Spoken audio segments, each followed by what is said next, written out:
Bonjour à toutes et à tous, j'espère que vous allez bien, très bien, c'est Nasvap pour une nouvelle vidéo. Et là, nous allons voir ensemble le Astur MTL de chez Cthulhu, qui est un atomiseur RTA de type GTA et aussi de type MTL. En fait, il est MTL, mais un peu plus que MTL, il est polyvalent, c'est-à-dire qu'il a plusieurs restrictions d'airflow qu'on met sous le coil. Donc, je les ai toutes testées. Donc, mettez un pouce bleu et abonnez-vous si vous voulez voir le plan serré, le montage, les restrictions d'air, etc. Merci.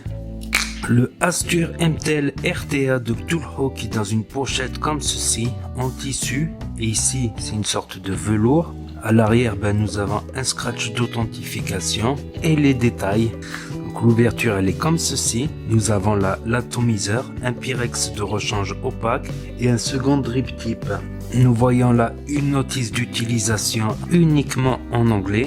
Et là, nous avons un petit sachet de spare avec une clé qui fait office de tournevis également, des joints de rechange, des vis de rechange et des restrictions d'airflow que nous allons voir plus en détail. Ce qui fait de cet atomiseur MTL un atomiseur plus que MTL mais polyvalent. On peut voir là les deux drip tips, donc 510 qui sont tenus par un joint mais qui tiennent très bien. Celui-là, il est beaucoup plus serré quoi. Donc vraiment avec les petites restrictions d'air, celui-là il est un petit peu plus aérien. Comme on peut le voir là, c'est un plateau type GTA, c'est-à-dire suspendu avec des cotons qui vont descendre en dessous. Là, le réglage d'airflow qui est pas dur à régler franchement, même limite on peut le dérégler mais c'est pas trop grave. Donc là on voit des jolies gravures à l'arrière, un pin 510 qui ressort un petit peu, il n'est pas réglable. Quand on remplissage en haut c'est assez simple, faut faire un quart de tour environ. Voilà, juste reste que les encoches. Et là, nous avons deux petits haricots, un pour remplir et l'autre pour laisser ressortir l'air. Comme vous pouvez le voir, là, il y a deux encoches qui viennent se mettre de chaque côté là. Et en appuyant un petit peu et en tournant, c'est fermé quoi. Donc le remplissage, il est vachement bien. Quant au plateau, nous allons dévisser. Et nous accédons là au plateau reconstructible. Un des points faibles, c'est que là le Pyrex il tient un petit peu mais il tient de pas grand chose. Vous voyez ce que je veux dire? On peut pas enlever le plateau sans changer de jus, sans finir le jus, hélas. Et là nous voyons le plateau single coil malgré qu'il y ait deux vis, mais ça dépend si le coil il a les pattes dans ce sens ou les pattes dans ce sens. Donc tous les coils ils iront là dessus. Donc suffit de dévisser pour ouvrir. Voilà, et les pattes elles se mettent là, il y a comme une sorte de petite encoche ici pour qu'elles soient bien. Et là au milieu nous avons la restriction d'air. On peut l'enlever grâce au tournevis ici. Hop.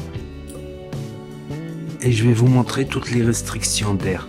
Donc j'ai commencé par la première avec un coil en 1,2, celle-là c'est vraiment impossible à vaper, très peu de vapeur, comme si un Russian Typhoon V3. Celle-là c'est presque pareil, 1,6 mm, 1 mm, 1,6 mm. Là à 2 mm, je préfère quoi, je peux monter un coil en 0,8 par exemple, avoir un peu plus de vapeur à 20-25 watts. Celui-là c'est pratiquement le même, il n'y a pratiquement aucun changement, donc j'ai testé tout cela. Et je vais essayer celui-là maintenant, qui est en 3 mm, quelque chose comme ça. Qu'on le mette ou qu'on le mette pas, ça ne va pas faire grand chose, mais je vais le mettre. Ici, à l'intérieur, il y a un petit joint qu'on peut enlever, qu'on peut changer. Et pour mettre la restriction d'air qu'on veut, il suffit de le mettre là et d'appuyer un petit peu, il va se plugger tout seul, il sera bien fixé grâce au joint, quoi. Pour cela, nous allons commencer à dévisser les deux postes qu'il faut. Là, il y a le pôle positif et là, il y a le pôle négatif. Donc voilà, je dirais même que de l'Alien 3 âmes, ça passe là-dedans. On met le coil. Donc je vais essayer de le garder centré grâce au guide de coil. Et ensuite, on peut resserrer. Ne resserrez pas à fond le premier coup.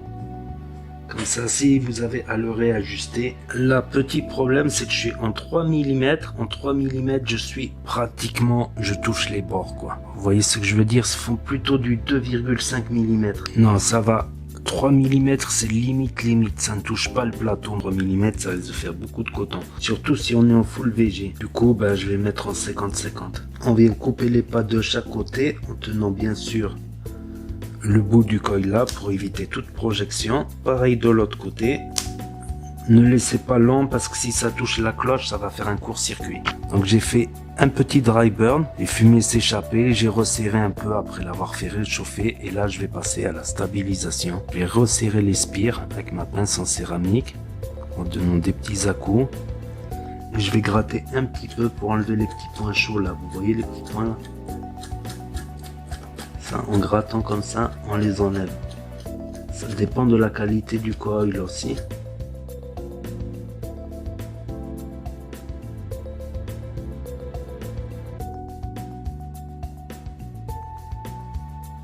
Et quand ça chauffe des spires du milieu vers les spires extérieures, comme ça c'est une bonne chauffe, sans point chaud, sans les petits trucs rouges là qui s'allument là. Donc nous allons laisser refroidir et nous allons passer au cotonnage maintenant. Le coton toujours dans le sens de la fibre, une petite pointe là. On le fait passer, il faut qu'il circule bien, qu'il y ait une petite résistance quand même. Faut que toutes les spires du coil soient en contact avec le coton, sinon ça va faire des points chauds. Alors on vient regarder à peu près la bonne distance de ce côté et on coupe pareil de l'autre côté, à peu près pareil. Voilà ici. Ensuite ce que je viens faire c'est une bonne aération du coton, ou vous pouvez couper aussi le coton en V. Voilà, couper, j'appelle ça couper en V, et je coupe de ce côté aussi, comme ça vous voyez il y aura moins de coton dans les arrivées de liquide là, vous voyez ce que je veux dire, il y aura moins de problèmes de capillarité. Hop. On peut aérer aussi un peu le coton en enlevant quelques brindilles comme ceci. Mais là c'est moins utile vu que j'ai coupé en V, ce que j'appelle couper en V. Parce que comme j'ai dit 3 mm c'est beaucoup en cotonnage. Donc là c'est important d'humidifier bien le coton là. Pour qu'il soit bien en place quoi, quand on referme la cloche. On peut mettre un petit coup de fire pour voir si tout marche bien. Et ça marche bien. Même si je mets du jus partout moi. Grâce au jus qu'on a mis, on peut plaquer le coton sans le tasser dans l'arrivée de liquide ici. Ensuite, nous reprenons notre cloche.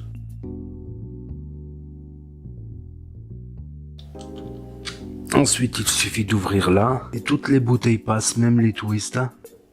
Sans problème quoi. Et on peut remplir.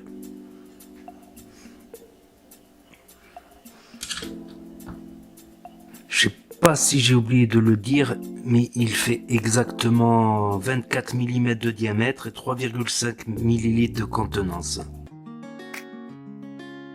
Donc le voilà, tout prêt, monté, il y a du jus dedans et ça marche bien.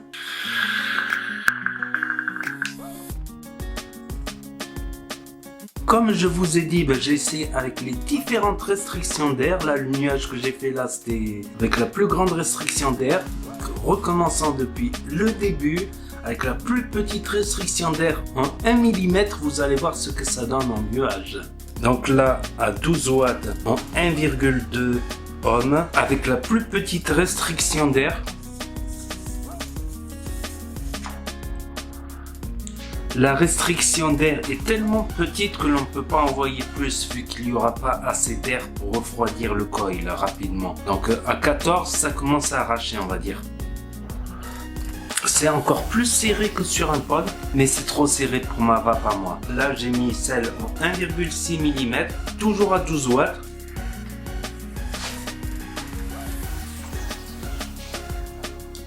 Très serré comme tirage. Très serré, même en 1,6, en ouvrant bien les airflows.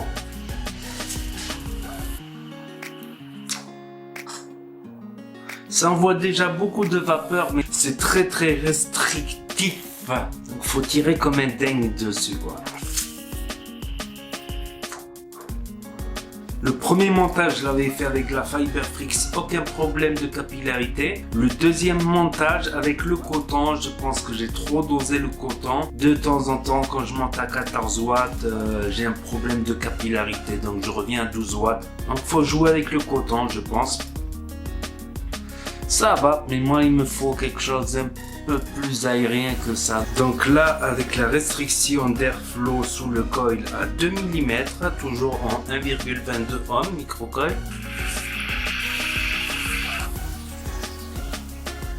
Là, on peut monter déjà à 16 watts vu que le coil il est beaucoup plus refroidi.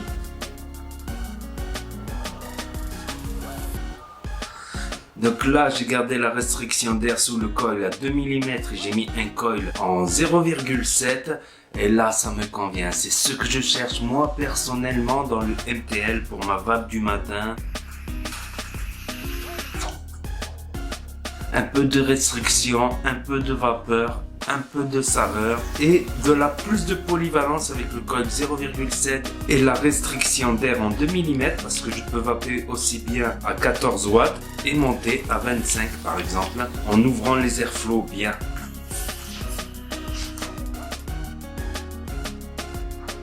Et le matin quand j'ai besoin de plus de restrictions, je descends à 14 watts ou à 16 watts. Mais là, agréablement surpris, là en 0,7, là on est plus dans ma vape MTL du matin. Moi, c'est ma préférence. Après, il y en a, ils aiment vaper sur du Russian, quoi. Donc, ils prendront la plus petite restriction d'airflow. Moi, c'est pas ma vape celle-là. Et là, maintenant, avec la restriction d'air en 3 mm, donc j'aurais pu ne pas la mettre non plus. Avec un petit fuse de Clapton, comme je vous ai montré, ça marche bien. Ça marche très bien, donc je me suis demandé si avec la restriction d'air en 3 mm la plus grande et avec un fuse Clapton, j'allais arriver à quelque chose à peu près équivalent au Zeus, à la MID 25, au SMM. Eh bien, je vous le dis clairement, non. Non, toute la configuration, tout ça. Je suis étonné, je peux pas monter trop en watts, au-dessus de 30 watts, ça arrache un petit peu. Mais comme ça, à vue d'œil, non, ça rivalisera pas avec un Zeus, un Ami 25 en saveur aérienne. Mais ça a le mérite d'être là, la polyvalence. C'est-à-dire qu'on peut faire du MTL très très serré, type Russian Kaifun V3 avec la restriction en 1 mm. Une restriction un peu moindre à 2 mm, à 2,5 mm. Et là, sur quelque chose d'un peu plus aérien, je vais dire entre l'aérien et le serré, et c'est ça qui manque à la vape. En résistance toute prête, c'est ça je trouve qui manque à la vape, c'est des atos qui sont avec des résistances qui sont vapables entre 20 et 30 watts. T'as tout ce qui est 35 watts, 40 watts aérien, t'as tout ce qui est MTL jusqu'à 18 watts, 22 watts, mais il manque, je trouve, cette plage entre 20 et 30 watts qui m'a permis de faire la transition entre le tirage serré et le tirage aérien lors de mes débuts dans la vape. D'ailleurs, j'ai réussi à faire cette transition grâce à des atomiseurs reconstructibles en mettant des coils en 0,8, en 0,7, en 0,9. J'arrivais à vaper entre 20, 25, 30, voire 30 watts. J'étais plutôt à 25 souvent, quoi. 25 watts, c'est du semi-aérien, c'est du semi-serré pour moi, pour mon ressenti personnel, quoi. Après, on a des ressentis tous différents, évidemment. Passons au point positif et au point négatif maintenant. Donc, moi, j'ai constaté aucune fuite, franchement. Ça dépend du cotonnage aussi. Si on cotonne pas assez, si on cotonne trop, ça peut faire des drifts. Deuxième point positif, le remplissage. On n'a pas dévissé pendant un an. On fait un quart de tour ou un demi-tour maximum. Troisième point positif, c'est comme je vous l'ai montré, c'est qu'il est polyvalent, du très serré à semi-aérien, voire aérien, un peu aérien, quoi. Le réglage d'airflow, il est assez facile à régler et il se dérègle pas pour rien. Et aussi à l'intérieur, les plots, le fait qu'il y ait des plots d'un côté de l'autre, selon qu'on fait un col d'un côté comme ça ou de l'autre, donc on a le choix, donc ça c'est assez bien. Parce que déjà d'acheter des cols déjà faits sur certains RTA, on pouvait que dans un sens et pas dans l'autre. Et aussi le fait que c'est un GTA, c'est-à-dire le plateau il est un peu élevé, les cotons descendent en bas, c'est entre un RTA et un RDTA, quoi. Donc ça c'est pas mal pour les saveurs. Je trouve que les GTA sont pas mal pour les saveurs. Moi, certains jeux, je les préfère sur de l'aérien modéré saveur. Mais c'est pas mal. Il est même surprenant en saveur, très bon en saveur, franchement. Surtout vers 25 watts, là, je commence à avoir un peu du nuage. Franchement, je le trouve pas mal en design. Je le trouve assez classe. Donc, le look, pour moi, c'est un point positif. C'est très subjectif, le look, parce que on aime ou on n'aime pas. Chacun ses goûts et ses couleurs. Donc, transition parfaite vers ces points négatifs maintenant. Quand on veut accéder au plateau, faut mieux qu'il n'y ait plus de jus dans où on va perdre le jus qu'il y a, on va s'en mettre dans les doigts. Donc ça c'est dommage, j'aurais bien aimé un gros joint ici, là, vous voyez un gros joint ici qui permet au Pyrex de rester attaché au top cap en haut, quoi. D'ailleurs le Berserker il a ce gros joint, ça permet de dévisser, des fois même de regarder si l'état de son coton est refermé et garder le jus. C'est le principal point négatif, nous l'avons tous constaté, c'est comme ça, voilà. Si vous l'achetez, sachez-le en tout cas, quoi. Avec le drip tip d'origine en Ultem, les deux là, le trou il est très serré. Comme moi j'ai tendance à aspirer très fort, j'ai souvent des remontées de liquide dans le drip tip. Alors ce que je fais c'est que je souffle. J'ai mis justement un drip tip en alu un peu plus gros avec une ouverture au milieu un peu plus gros et ça ne me le fait plus, ou très rarement maintenant. Donc c'est un point négatif sur les drip tips fournis d'origine, quoi. Ils sont trop serrés à mon goût. Autre point négatif, c'est que il faut faire très attention au cotonnage. Si on met trop de coton, il va y avoir des dry heat, il va y avoir une mauvaise capillarité, le liquide va remonter moins facilement. Et si on cotonne pas assez, des fuites et des glouglous. Donc moi ce que je vous conseille, c'est des coils en diamètre de 2 mm à 2,5 mm. Si vous faites un coil en 3 mm, ça passe limite, franchement, déjà sur le plateau ça passe limite. Autre point négatif, c'est complexifié avec cette histoire de restriction d'air sous le coil, il y en a trop. Ils en ont même fait des nouveaux maintenant avec 2 trous, 3 trous. Pour un nouveau vapoteur, voilà, ça va lui complexifier la chose. Il risque d'être déçu s'il n'aime pas trop le tirage hyper serré avec le premier, donc il va devoir refaire le montage. Alors que le Ares et le Berserker, il peut jouer un peu plus avec les airflows au lieu de jouer directement, mais c'est un plus et c'est un moins, c'est délicat, franchement c'est délicat. Donc malgré ces petits défauts, je l'aime bien. Je ferai peut-être une vidéo où je classerai tous les RTA MTL dans les nouveaux sorties, quoi, comme le Sirène, le Cthulhu, le Berserker. Donc n'hésitez pas à mettre un pouce bleu si vous avez aimé cette vidéo. N'hésitez pas à vous abonner, à partager, à commenter et à cliquer sur la petite cloche. Et je vous dis à très bientôt les amis les potos pour de nouvelles vidéos, revues et tutos. C'était Nasevap pour vous servir. Et n'oubliez pas que si le courant passe, le tabac trépasse et ça va peu bien.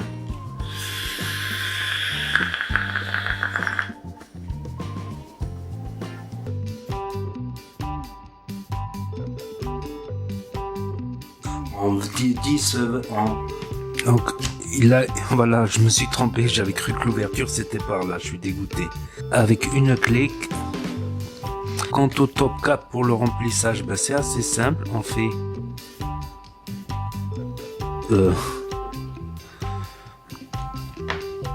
ici là à l'intérieur il y a un petit joint.